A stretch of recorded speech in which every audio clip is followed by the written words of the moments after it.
வணக்கம் நண்பர்களே, வீடியோ பார்க்க நண்பர்களே, தொடர்ந்து நம்ம வீடியோ பாருங்கள். இது வந்து பருத்தி, பழைய காலத்து வெள்ளாமை பருத்தி வந்து எப்படி அழகாக இருக்குது பாருங்கள்.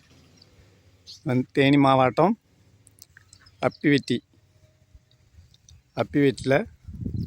மாதிரி பருத்தி போட்டிருக்காங்க. எவ்வளோ சூப்பராக, என்ன அழகாக, எவ்வளோ அழகாக சூப்பராக இருக்குது பாருங்கள் நண்பர்களே. இது சைடில் பூரா முத்தாமணக்கு நட்டுருக்காங்க. முத்தாமணக்கு நட்டு அந்த முத்துதான் காய்கள்லாம் விளைஞ்ச பிறகு அதை வெயிலில் காய போடணும். பாருங்கள், வரிசையில் எவ்வளோ மரம் இருக்குது பாருங்கள். அந்த ஓரக்காலில் பூரா முத்து மரம், அந்த சைடும் முத்து மரம், இங்கிட்டு பூராமே பருத்தி சூப்பராக போட்டிருக்காங்க.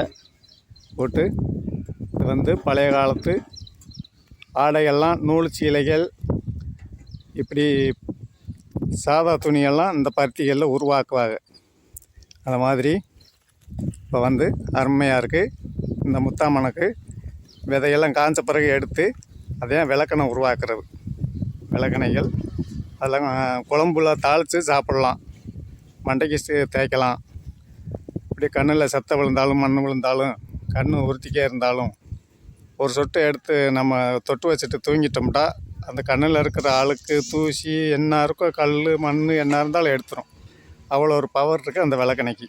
பாருங்கள் நண்பர்களே, சூப்பராக இருக்குது. நம்ம சேனலில் பாருங்கள்.